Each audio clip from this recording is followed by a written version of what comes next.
I found that nothing in life is worthwhile unless you take risks. Nothing. Without consistency, you'll never finish. So do what you feel passionate about.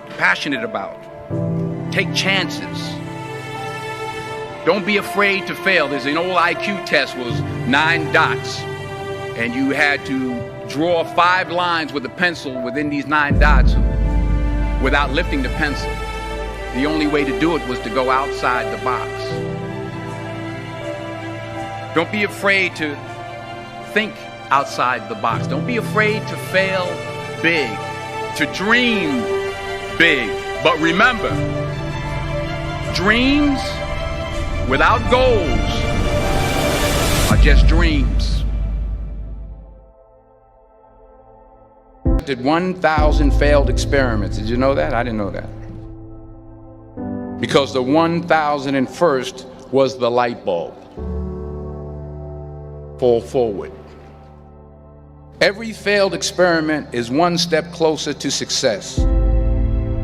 You've got to take risks, and I'm sure you've probably heard that before, but I want to talk to you about why that's so important.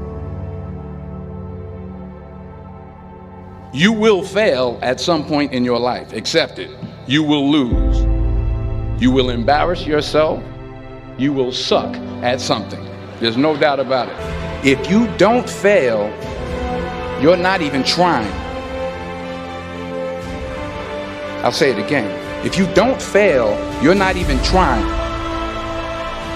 To get something you never had, you have to do something you never did. We need it from you, the young people, because remember this.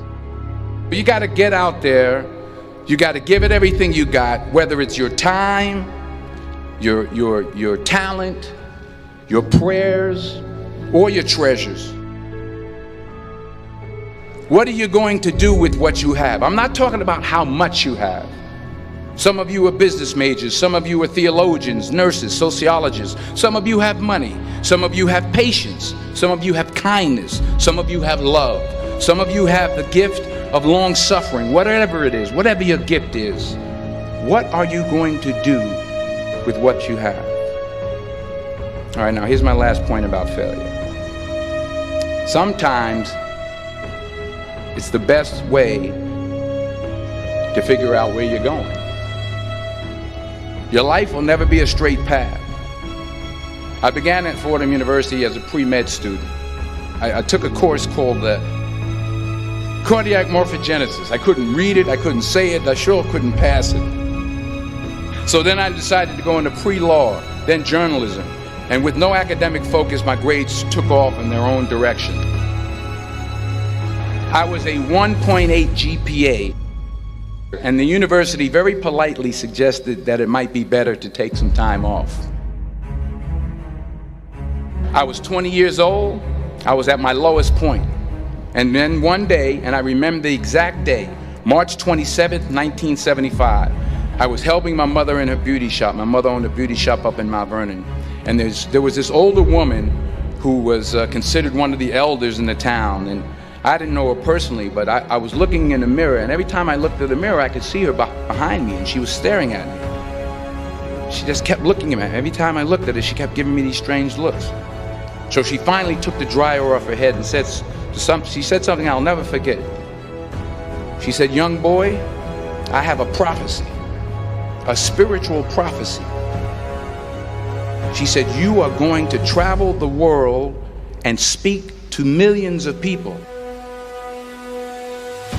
And in the years that followed, just as that woman prophesied, I have traveled the world and I have spoken to millions of people through my movies. Millions who up till this day couldn't see me, who up till this day I couldn't see while I was talking to them, and they couldn't see me, they could only see the movie. They couldn't see the real me. But I see you today, and I'm encouraged by what I see. And I'm strengthened by what I see. Because taking risk is not just about going for a job. It's also about knowing what you know and what you don't know. It's about being open to people and to ideas. The chances you take, the people you meet, the people you love, the faith that you have, that's what's going to define you. Never be discouraged. Never hold back. Give everything you got. And when you fall throughout life, remember this: fall forward.